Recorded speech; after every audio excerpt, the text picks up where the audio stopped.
Zahvaljujem, gospodine potpredsjedniče. Poštovane kolege poslanici, kao član Ustavnog odbora, ja sam povodom rasprave o Predlogu zakona o unapređenju poslovnog ambijenta iskoristio poslovničku mogućnost i izdvojio mišljenje iz razloga što cijelokupni tekst predloga ovog zakona je u stvari intervencija na 10 drugih zakona. Na taj način, po mom mišljenju, se ulazi u zonu jednog bukvalnog pravnog haosa, dakle, i narušava osnovno načelo da se jednim zakonom u principu uređuje jedan društveni odnos ili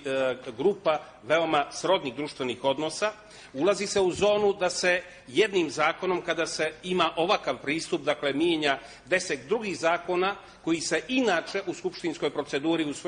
usvajaju različitom skupštinskom većinom. Dakle, zbog toga što moguće među tih 10 zakona se samo jedan usvaja apsolutnom većinom, ovakav zakon mora usvojiti tom apsolutnom većinom, iako intervencije na ostalih 9 bi se usvajale drugačijom većinom. Ulazi se u strahovitu zonu da se uvede haos zbog toga što će se jednim zakonom intervenisati na 10 drugih zakona i jednostavno ta evidencija da je došlo do promjene, i to značajne promjene u pojedinim slučajevima nekih drugih zakona, jednostavno biti u dobroj mjeri velikom broju građana nedostupna, jer se odstupa od uobičajene procedure da se izmjenom i dopunom istog zakona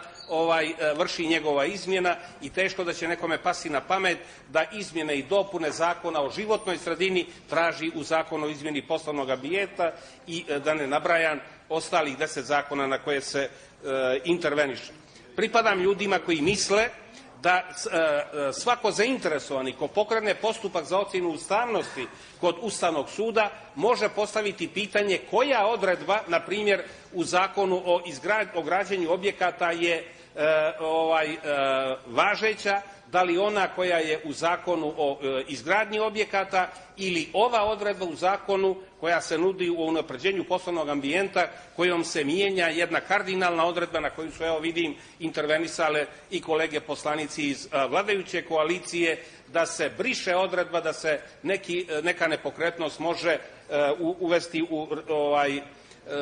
katastar nepokretnosti tek nakon dobijanja upotrebne dozvole za objekat i nepokretnost koja je izgrađena. Dakle,